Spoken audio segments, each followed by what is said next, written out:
Je reçois souvent des messages qui me demandent comment arrêter de penser au pire. Alors aujourd'hui, j'ai envie qu'on s'en parle en se demandant si justement, est-ce que c'est une bonne chose d'arrêter de penser au pire ou pas? Je vous réponds tout de suite dans cette vidéo.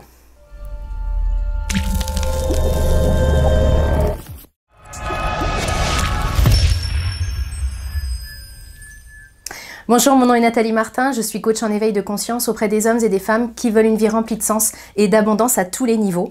Alors si c'est votre première visite ici sur ma chaîne, soyez les bienvenus. Je vous invite à vous abonner pour avoir en priorité mes prochaines vidéos et également à télécharger mon coffret 3 clés pour redonner du sens à votre vie.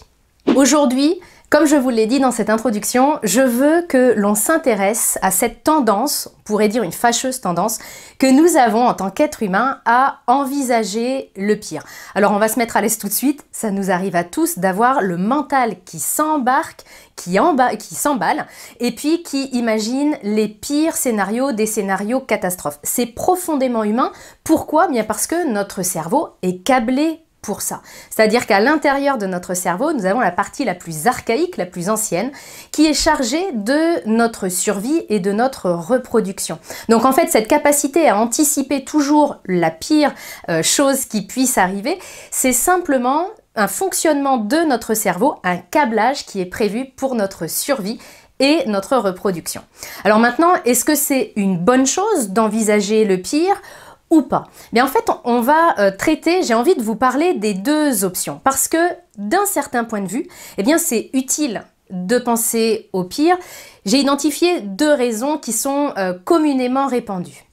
La première, c'est que cela nous permet d'anticiper les problèmes et donc de pouvoir prévoir les réponses et les solutions à ces problèmes. C'est-à-dire que si j'anticipe la pire des choses qui pourraient se produire, je vais aussi pouvoir avoir un coup d'avance en me demandant finalement comment je vais pouvoir réagir s'il se passe cette chose-là. Donc c'est une bonne chose parce que ça me permet d'anticiper pas seulement les problèmes parce que ça n'aurait pas un grand intérêt, on est d'accord là-dessus, mais aussi et surtout d'anticiper les solutions.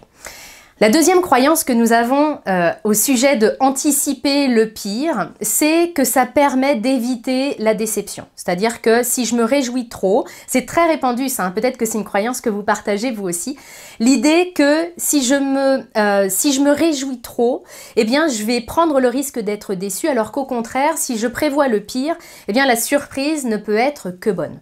Donc, d'après ces deux regards, ces deux croyances, ces deux manières d'envisager les choses, bien, on voit qu'il y a des avantages à envisager le pire côté des choses. D'un autre côté, d'un autre point de vue, il y a aussi des désavantages à envisager en permanence le pire. Le premier désavantage, c'est que il y a quand même une idée extrêmement répandue et qui a des raisons de se propager ainsi, c'est que mes pensées crée ma réalité. Alors je sais sans doute que parmi vous certains ne seront pas du tout d'accord avec ça. Je ne vais pas rentrer dans le sujet, je ferai une vidéo spécifique sur est-ce que mes pensées créent ma réalité ou pas, mais c'est pas l'idée aujourd'hui. Simplement pour résumer, il y a une expérience qui a été faite et vous pouvez la faire d'ailleurs sur YouTube, vous tapez, ça doit être expérience avec l'accent, Monkey Basket. Vous allez tomber sur une courte vidéo, je vous la résume, vous l'avez peut-être déjà vue. Il y a une équipe de basket, 2 équipes de basket pour être exact. Certains en blanc, certains en noir. Et on nous demande de compter le nombre de passes que se font les joueurs blancs. Donc on est tout concentré sur combien de passes vont se faire les joueurs blancs. Pendant ce temps-là, il y a un gorille qui passe, bien sûr pas un vrai, mais il y a un gorille qui passe, une personne déguisée en gorille qui passe, qui fait des grands coucous. Bien bizarrement, la grande majorité des personnes ne voient pas le gorille. C'est en ce sens, ça ce sera suffisant dans cette vidéo pour moi, pour vous montrer que ce qui se passe dans cette expérience avec les joueurs de basket et le gorille, ça se passe aussi dans ma propre vie. C'est-à-dire que si j'envisage toujours le pire, je crée un filtre à l'intérieur de mon cerveau qui ne va aller que dans le sens de ce pire-là. Et peut-être que j'ai des gorilles qui passent en me faisant coucou, c'est-à-dire des opportunités, des solutions, des belles choses, mais je ne les vois pas parce que je suis concentrée sur le pire. Donc c'est le premier désavantage, le premier vraiment, on peut appeler ça un gros inconvénient à penser au pire, c'est que je vais passer à côté de mes opportunités. J'ai en mémoire une de mes clientes, et ça m'est pas arrivé une seule fois en séance de coaching d'entendre ça, qui me disait « c'est simple, tout tout ce que je ne voulais pas, eh bien je l'ai. Mais c'est une illustration de ça. Si on se concentre toujours sur ce qu'on veut pas, toujours sur le pire qui pourrait arriver, eh bien on a davantage de chances de le créer. Deuxième inconvénient, c'est que quand je pense au pire, eh bien vous avez vu qu'il y a une influence directe entre mes pensées et mes émotions. Donc si je pense au pire des scénarios, je suis en train de ressentir également, comme si ce scénario était déjà là, je ressens les émotions. Ça nous est arrivé à tous, d'imaginer un problème, puis on sent les émotions qui débarquent. C'est comme si on était déjà dans le problème, parce que notre cerveau ne fait pas la différence entre ce qui est imaginaire et les faits réels.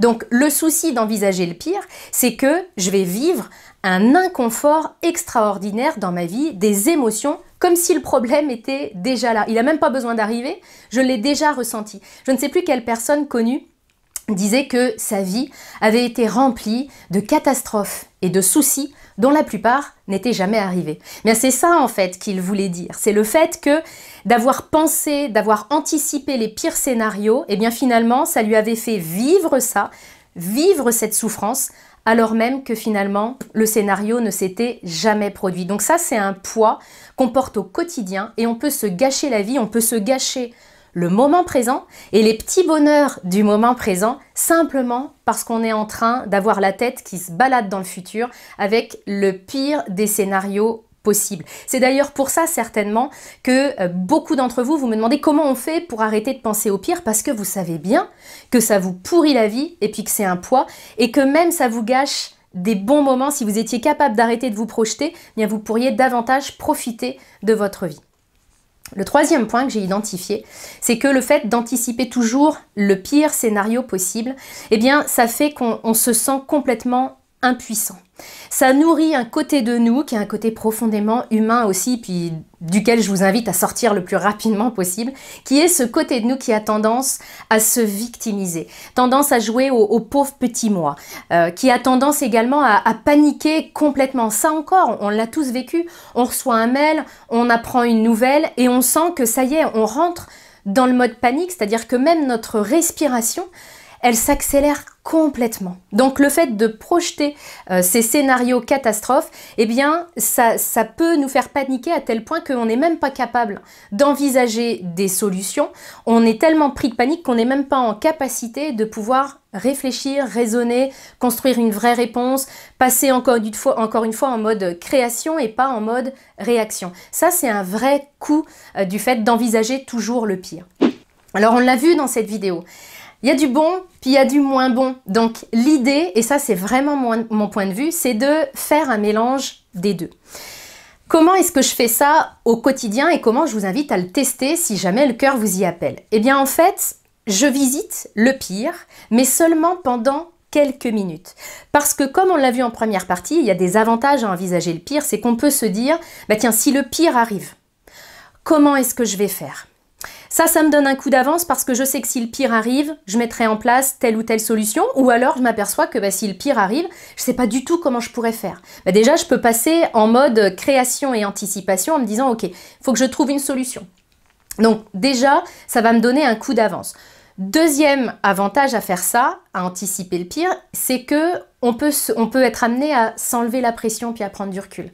Parce que dans la plupart de nos problèmes, on s'aperçoit que même dans le pire des scénarios, ce ne sera pas dramatique.